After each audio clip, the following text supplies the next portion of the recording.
Who's in charge here? Lenny Lennape. Lenny. Yin's got to talk to Lenny. Well, okay. Where is he? Where is he? In his teepee, taking a Lennape.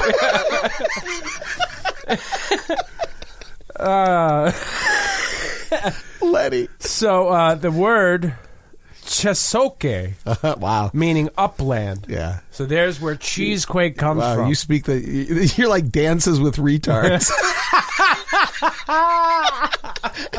Well, I can't believe that you know some of the stuff that you do. I'm a historian. I know this, but you know when you think of New Jersey and you're trying to find answers about New Jersey and you're looking at Cheesequake, and then you're like, oh, Lenny Lennape. That sounds like a guy who might be in charge of some shit. And maybe he had a restaurant years ago called Cheesequake. Right, he made cheese. Yeah. I mean, Jersey's close enough to Pennsylvania, right? With the cheesesteaks. That's why I guessed Amish. Right. But it turns out, which actually the Lenape Indians were part of the Algonquin Confederation. The fuck is wrong with you?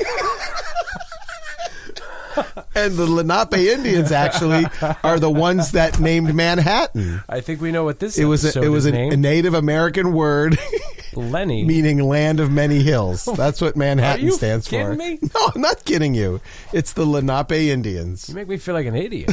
Mostly because I'm an idiot. Mostly because. 1, 2, 3. Here's number 3. Looking at my notes here, and I started laughing right away. I heard you and I both went kind of crazy with this week. The newest trend in plastic surgery. It's out of Thailand, right?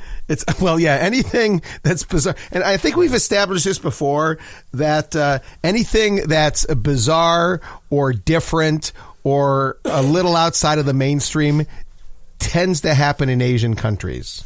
Now, that's agree. Nothing against the Asian countries. No, they do some it's weird just stuff. That they have a different lifestyle and mindset. Yeah, the Bush is coming back. Than we have here. In Asia. Is it really? Lady Bush. Really? Yeah, It's making a comeback? Yeah, then they have this chain restaurant, I think it's in Japan, where they eat out of toilet bowls, and the food is made to look like shit, but it's delicious, which I would never go to. No. There's also a big thing that they're trying to do here in New York. There's a chain of restaurants in Japan where it looks like you're on a boat. It's designed to look like you're on the deck of a boat, and they have all these fish tanks all over the place, and you catch your own fish. Really? Yeah, they give you a little pole, and then there's someone there with a net, and then you catch your own fish, and then they prepare it any way you want in the kitchen. Owned by Lenny Lennape of Sayreville, New Jersey. Yeah. As a matter of fact, a little known fact, Cheesequake was originally called Fishquake. Right, sir? So tell us what else they're doing other than all this, the Bush coming back. Well, in Thailand, there's a new fad. Yeah. All right. I'm just going to say it. There's a Bangkok clinic offering, ready, wait for it, penis whitening. And it's already has over 100 customers in the first month. And what they do is it's $650. They use a very small laser over 5 sessions, and your penis becomes whiter. Yeah, a lot of the people are upset about this. They think that there's a racial element to it. They're like, why would they want to whiten their penis? Like that's like, because self-hating. Because Asians. people in Thailand, their skin color isn't Caucasian. Is that what they're? Well, yeah, the older people are upset. They're like, what, these young people, what they don't want to have our colored penis, right? They want their penis to look white, right? It's an American. Is that it? Is it an American thing? Oh, no, there's white people in other places besides America. Good point. Like Sayreville, New Jersey. Like Europe. Or I'm pretty sure that's where white people started. Yeah. It would be Europe. Word, Big Bird. Yeah. You're on to some shit here today. But is it? I don't understand why you would need it to be whiter. I don't understand, or really any other color than what you already have. Here's my issue with this. It's weird, number one, but if you're going to do the whitening, doesn't it seem weird to just do your dick? Like, it does seem weird. It seems that if you're going to make any part of you whiter, it should be your entire body. So then, because you don't want, trust me on this, and I speak from experience, it's no good when your penis doesn't match the rest of you. Yeah. From experience, huh? Would you do a mud run or something? Yeah. The girl was very upset. What were you doing? I was doing a mud run. I was doing that thing, the army crawl. Where were you crawling? I didn't bother to wash it. Just because I wanted to remember the crawl.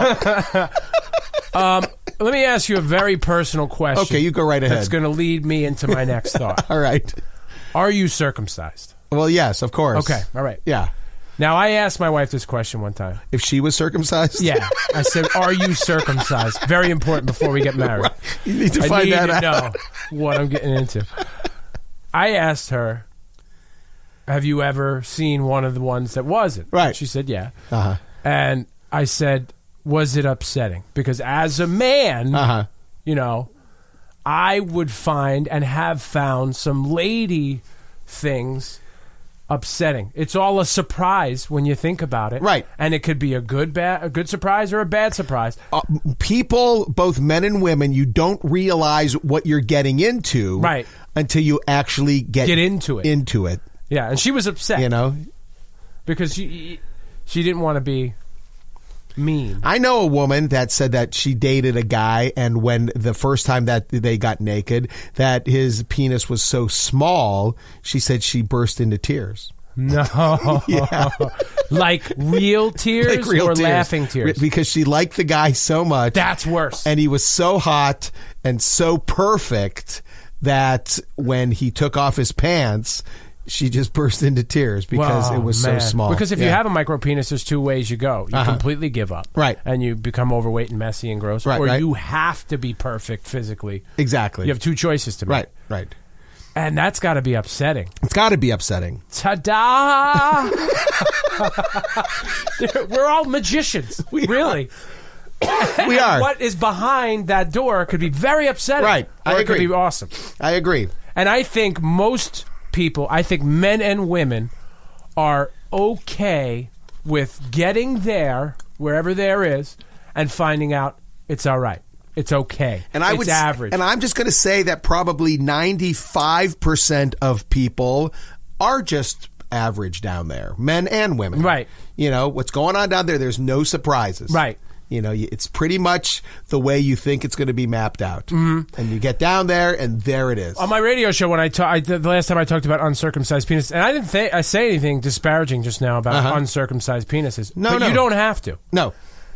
I think I might have told this story where my wife was not happy when she had run into one, which I call them anteaters. That makes sense. But so now it's disparaging. Yeah. Now you see, I would go with Snuffleupagus. Yeah, okay. Because it's got the same look. Fun. Yeah. We've compared it to an imaginary children's character who's double imaginary because it's imaginary in the thing. Right. There you go.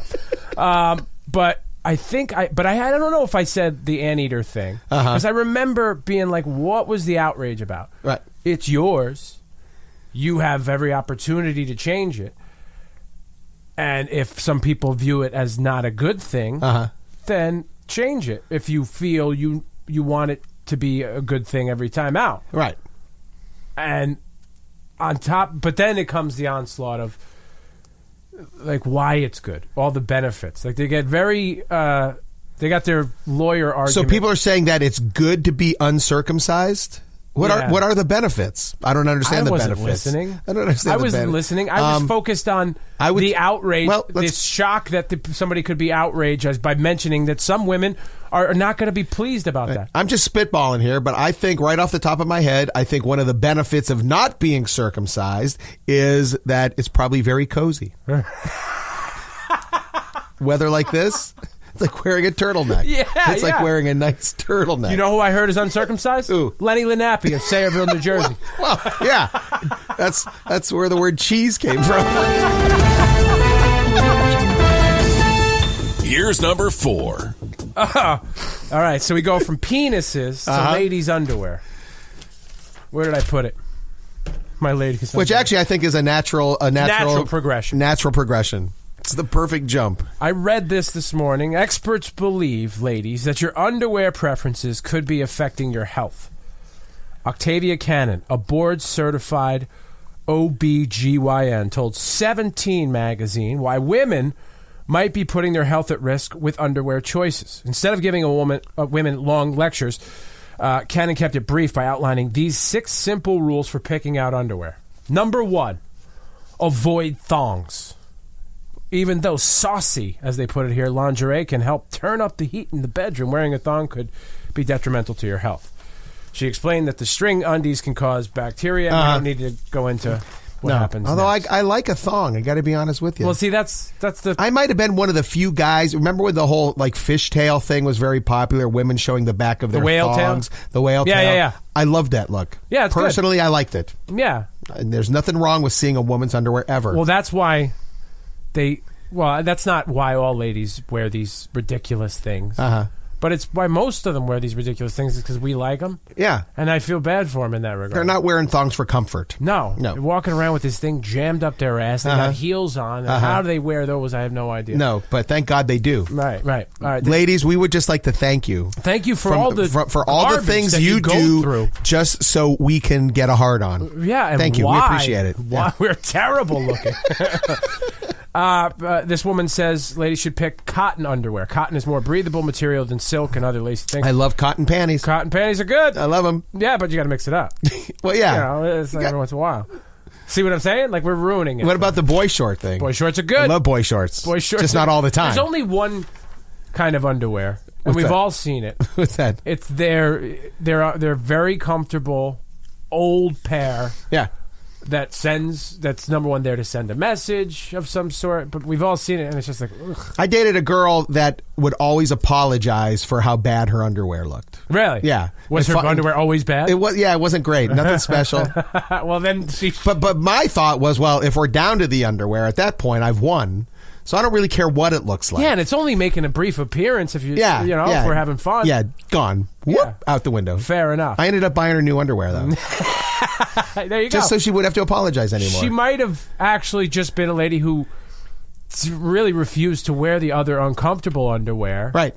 And would just thought, well, I can pretend like. I remember the first time I remember her saying, well, if I had known that we were going to hook up, I would have worn nicer underwear. Oh, she's so full of shit. And I was like, you knew we were hooking up. Yeah, you knew. Since it was your idea.